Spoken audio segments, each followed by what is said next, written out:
Welcome to our YouTube channel. I hope तपाईँहरूको तयारी ठिकै चलिरहेको होला। हजुरको तयारी भने काम लाग्ने महत्त्वपूर्ण हेल्पफुल नलेज आज हामी यस भिडियो लिएर उपस्थित भएका छौँ, जुन हाम्रो नेपालको कानुन सम्बन्धी रहेको छ। तपाईँको टाइमको ख्याल गर्दै लाग्यौँ हामी आजको विषयवस्तुतर्फ।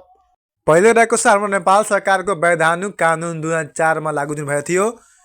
विक्रम सम्वत 2004 माघ 13 गते चाहिँ नेपाल सरकारले वैधानिक कानुन लागू गरेको थियो अथवा घोषणा गरेको थियो। यो चाहिँ नेपालको प्रथम लिखित संविधान थियो, जसमा चाहिँ 6 भाग 68 धारा 1 अनुसूची समावेश भएको थियो भने श्री 3 पद्म शमशेरद्वारा जारी गरिएको यो संविधान हो। 2 सदनात्मक व्यवस्था जुन राष्ट्रिय सभा र भारदायी सभाको व्यवस्था भएको थियो। सर्वभौम सत्ता श्री 5 मा निहित थियो भने लोकसेवा आयोगको पूर्व रूप दरखास्त परिषदको व्यवस्था पनि यही वैधानिक कानुनमा भएको थियो भने न्यायपालिकाको व्यवस्था पनि नेपाल सरकार वैधानिक कानुन 2004 को अनुसार भएको थियो।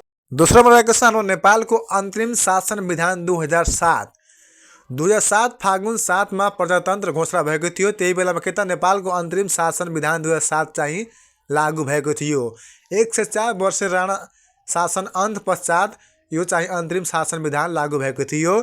2007 चैत 29 मा राजा त्रिभुवनबाट घोषित यो नेपालको अन्तरिम शासन विधान 2007 हो, जसमा 7 भाग 74 धारा 4 अनुसूची समावेश भएका छन् भने सर्वभौम सत्ता राजामा निहित थियो।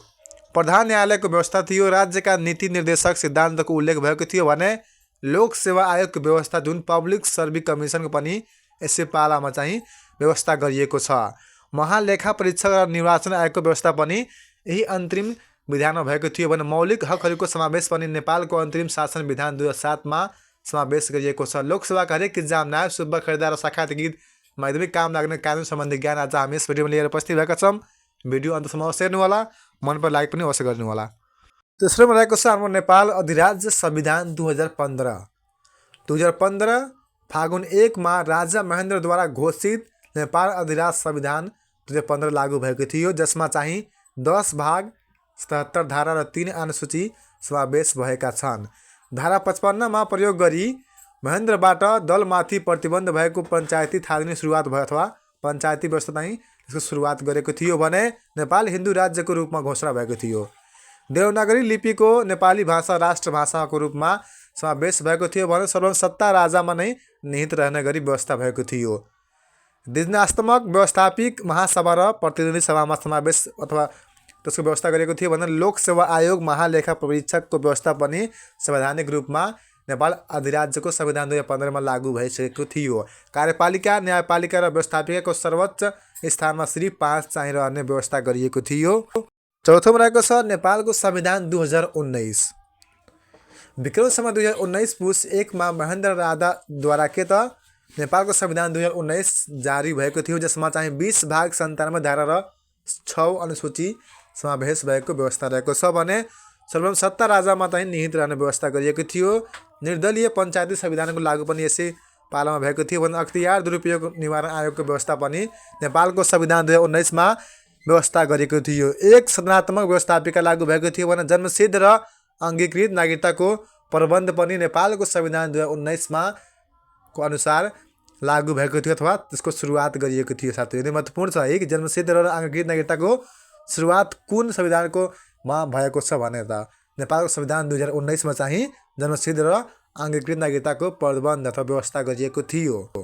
पाँचौँमा रहेको छ नेपाल अधिराज्यको संविधान 2047। विक्रम सम्वत 2047 कार्तिक 23 गतेदेखि लागू भएको थियो नेपाल अधिराज्यको संविधान 2047, जसमा चाहिँ 23 वटा भाग र 133 धारा र 3 अनुसूची समावेश गरिएको छ। सर्वभौम सत्ता पहिलो पटक नेपाली जनतामा चाहिँ निहित भएको थियो। त्यो बेला भन्दाखेरि राजाको पाला सकियो, अब के थियो त 2047 मा जनतामा निहित थियो। नेपालको जुन संविधान थियो त्यो जनतामा निहित हुने गर्ने व्यवस्था गरिएको थियो। द्विसदनात्मक व्यवस्थापिका राष्ट्रिय सभा र प्रतिनिधि सभाको मा चाहिँ निहित हुने व्यवस्था राखिएको थियो। मृत्युदण्डको सजाय हुने गरी कानुन बनाउन नपाइने कार्यकारी अधिकार श्री 5 र मन्त्री परिषदमा चाहिँ निहित रहने व्यवस्था गरिएको थियो। स्वतन्त्र न्यायपालिका संवैधानिक परिषदको व्यवस्था र बहुदलीय व्यवस्था पनि नेपाल अधिराज्यको संविधान 2047 मा व्यवस्था गरिएको छ। छठौँमा रहेको छ नेपालको अन्तरिम संविधान 2063।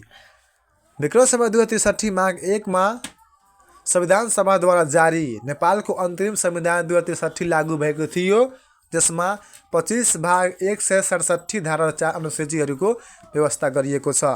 नेपाल सङ्घीय लोकतान्त्रिक गणतन्त्रात्मक राज्यको पनि व्यवस्था यसै संविधानमा भएको छ। धर्मनिरपेक्षता पनि लागू पनि नेपालको अन्तिम संविधान 2063 मा लागू भएको व्यवस्था गरिएको छ भने नेपालमा बोलिने सबै मातृभाषा, राष्ट्रभाषा र सरकारी कामकाजको भाषा देवनागरी लिपिको नेपाली भाषा चाहिँ लागू हुने व्यवस्था पनि नेपालको अन्तरिम संविधान 2063 मा व्यवस्था गरिएको छ। अन्तरिम संविधान 2063 मै चाहिँ एक सदनात्मक व्यवस्थापिका 601 सदस्य रहने व्यवस्था गरिएको थियो भने सर्वोच्च सत्ता नेपाली जनतामा चाहिँ थियो। राष्ट्रपतिको व्यवस्था भएको थियो जसमा पहिलो राष्ट्रपति को बनेको थियो रामवरण यादव जुन नवलपरासीका थिएन।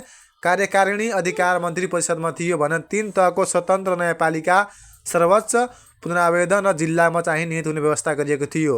देश निकाला विरुद्धको हक थियो। 12 पटक संशोधन भयो र 2 पटक निर्वाचन भएको व्यवस्था गरिएको थियो। त्यसपछि रहेको छ अर्को हाम्रो महत्त्वपूर्ण नेपालको संविधान 2072 जुन अहिले पनि वर्तमानमै जुन चलिरहेको छ संविधान हाम्रो, त्यही हो हाम्रो नेपालको संविधान 2072 जसमा चाहिँ 35/308 धारा 9 अनुसूचीको व्यवस्था गरिएको छ। जुन नेपालको संविधान 2072 चाहिँ विक्रम सम्वत 2072 असोज 3 गते व्यवस्थापिका संसदमा राष्ट्रपतिबाट घोषणा गरिएको थियो। सभामुख सुभाष चन्द्र नेवाङद्वारा जारीको यो संविधान हो।